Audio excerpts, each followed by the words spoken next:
सृष्टि एक भोली सी नादान सी लड़की जिसको दुनिया की रीत से कोई मतलब नहीं था। वो हमेशा अपने में गुम रहती और उसके चेहरे पर हमेशा एक मुस्कान बनी रहती थी। अपने नाम की तरह उसका स्वभाव भी था। जैसे सृष्टि में अनगिनत राज छुपे हैं, वैसे ही न जाने कितनी बातें और कितने आंसू उसकी एक मुस्कान के पीछे छुपे थे। वो ना तो कभी किसी से अपना दुख कहती और ना कभी किसी से शिकायतें करती। उसको खुद की भावनाओं का ज्ञान बखूबी था और साथ ही साथ वो अपनी भावनाओं को संभालना भी बखूबी जानती थी। सृष्टि जब भी परेशान होती वो पार्क चली जाती और कोने में अकेले चुपचाप बैठकर आसमान को निहारते हुए अपने ही ख्यालों में खोकर थोड़ी देर तक शांत रहती, फिर ना जाने क्यों मुस्कुराने लगती। उसे देखकर ऐसा लगता जैसे वो आसमान से मन ही मन सवाल कर रही है और आसमान उसे जवाब दे रहा है। एक दिन वो पार्क में बैठी अपने ख्यालों में खोई हुई थी। तभी एक महिला उसके पास जाकर बैठी और कहा, बेटा, मैं काफ़ी देर से देख रही हूँ, तुम अपने ही ख्यालों में खोई हुई हो। कोई बात है क्या जो तुम्हें परेशान कर रही है? तो मुझे बताओ, क्या पता मैं तुम्हारी कोई मदद कर सकूं। पहले तो सृष्टि ने कोई जवाब नहीं दिया। फिर उस महिला ने दोबारा उसके कंधे पर हाथ रखते हुए बोला, बेटा, तुम ठीक तो हो ना? ये बात सुनकर सृष्टि की आंखों में आंसू आ गए। उसके लिए ये चीज़ नहीं थी कि कोई उसका हाल पूछे। उसने नम आंखों से उस महिला की तरफ देखा और कहा, ठीक नहीं है दादी, कुछ भी ठीक नहीं है, मैं बिल्कुल भी ठीक नहीं हूँ। मैं थक चुकी हूँ अब रोज़ रोज़ के तानों से। मैं अगर कुछ नहीं भी करती हूँ तो भी हर चीज़ का इल्ज़ाम मेरे पर ही लगाया जाता है। मेरे घर वाले मुझसे बिल्कुल प्यार नहीं करते हैं। उनके लिए मैं एक बोझ के सिवा और कुछ नहीं हूँ। कभी भैया की किताब नहीं मिलती तो भी मैं ही जिम्मेदार। अगर मम्मी से कपड़े इस्त्री करते वक्त जल गए तो भी मैं ही जिम्मेदार। पापा की कलम नहीं मिल रही तो भी मैं ही जिम्मेदार। मुझे तो अब ऐसा लगने लगा है कि हर एक बुरी चीज़ की वजह मेरी मौजूदगी ही है। उस बूढ़ी औरत ने बहुत तसल्ली से सृष्टि की बात सुनी और कहा, देखो बेटा, तकलीफ़ें हर एक इंसान की ज़िंदगी में होती है, किसी में कम तो किसी में ज़्यादा। किसी को अपने उम्र के शुरुआती दौर में मिलती हैं तो किसी को अपने जीवन के अंतिम दिनों में। यही जीवन है। अगर ये सब चीज़ें जीवन में ना हो तो फिर भला ऐसी ज़िंदगी का क्या मोल? भगवान राम तक ने तकलीफ़ें उठाई हैं तो हम तो सिर्फ एक मामूली इंसान हैं। अगर तुम आज दुख झेल रही हो तो ज़रूरी नहीं है कि कल का दिन भी तुम्हारे लिए दुखों से ही भरा हो। इंसान की ज़िंदगी में दुख और सुख दोनों बराबर के भागीदार होते हैं। अब ये इंसान के ऊपर निर्भर करता है कि वो किस परिस्थिति को कैसे झेलता है।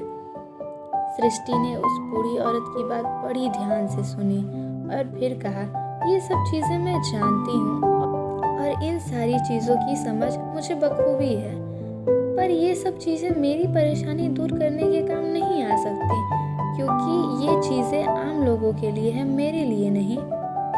सृष्टि की ये बात सुनकर वो बूढ़ी औरत असमंजस में पड़ गई कि ये कहना क्या चाहती है। फिर उसने बोला, मतलब तुम कहना क्या चाहती हो बेटा?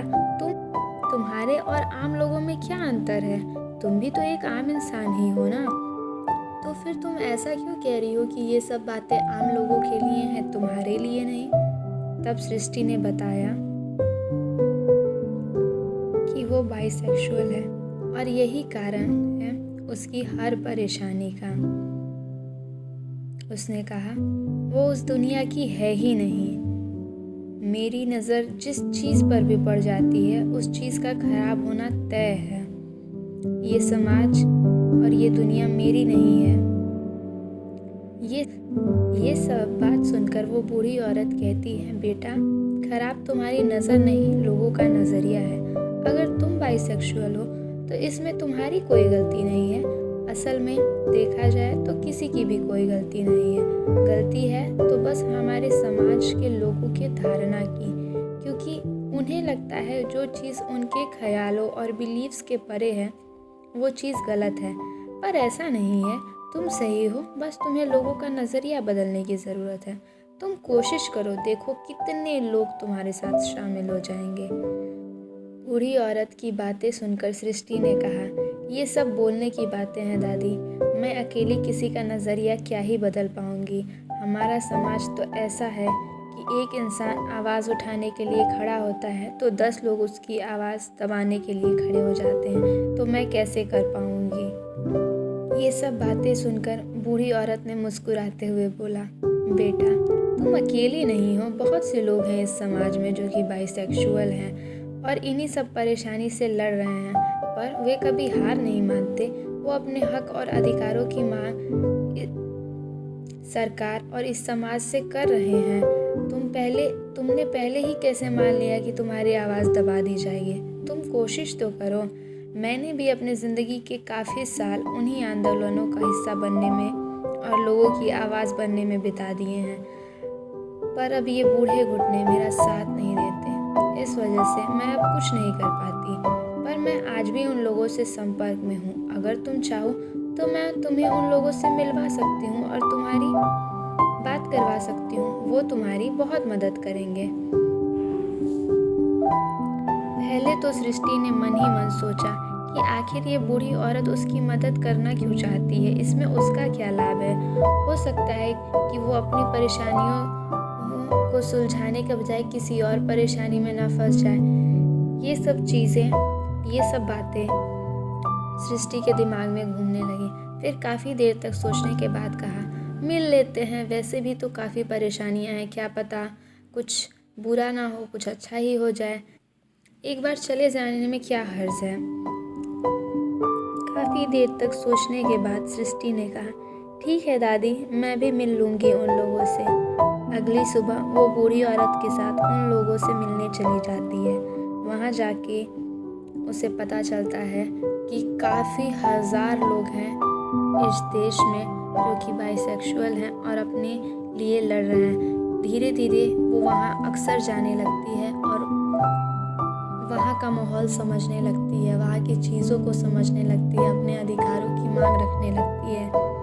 धीरे धीरे समय बीतता चला जाता है और अब वो भी उस कम्युनिटी का एक अहम हिस्सा बन जाती है। उसकी ज़िंदगी बदल जाती है। हालांकि अभी भी उसके परिवार वाले उसे काफ़ी परेशान करते हैं, पर सृष्टि अपने काम में मग्न इन सब बातों पर ध्यान नहीं देती है। अब वो सच में मुस्कुराना सीख जाती है और पहले की दबी सहमी सी सृष्टि अब किसी की आवाज़ बन जाती है। वीडियो पसंद आई हो तो उसे लाइक कीजिए, शेयर कीजिए अपनी फैमिली और फ्रेंड्स के साथ और चैनल को सब्सक्राइब करना बिल्कुल ना भूलिएगा। और ऐसी ही कहानियों से जुड़ी अपडेट्स के लिए आप हमें फॉलो कर सकते हैं हमारे इंस्टा और फेसबुक हैंडल पे। दोनों हैंडल्स के नेम्स नीचे डिस्क्रिप्शन बॉक्स में दिए होंगे। और सबसे ऊपर खुद का ध्यान रखिए और खुद से प्यार कीजिए, cause self love is the best love.